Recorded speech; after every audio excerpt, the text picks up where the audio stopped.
मकर राशिफल 2026 र विक्रम सम्वत 2083 सालको वार्षिक ग्रह गोचर अनुसार तपाईँ मकर राशि हुने जनहरूको लागि यो वर्ष सङ्घर्ष र अवसर दुवैको मिश्रण रहने देखिन्छ। यो वर्ष साहस, परिश्रम र भाइ बहिनीसँग सम्बन्धमा सकारात्मक प्रभाव देखिनेछ। ऋण, शत्रु, रोग तथा प्रतिस्पर्धामा सक्रियता बढ्नेछ। व्यस्तता र जिम्मेवारी बढी हुने समय हो।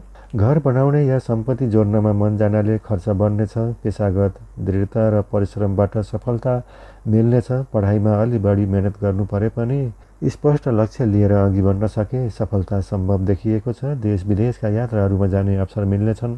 आर्थिक अवस्था बलियो नै रहनेछ, तर खर्चमा कटौती गरी बचततर्फ ध्यान दिनुहोस्। बोलीचालीको गलत प्रभावले आर्थिक सम्बन्धमा समस्या आउन सक्छ। आफ्नै जिद र मनोमानी गर्नुभन्दा पनि घर परिवारको सल्लाह बमोजिम अघि बढ्न सके सफलता निश्चित छ।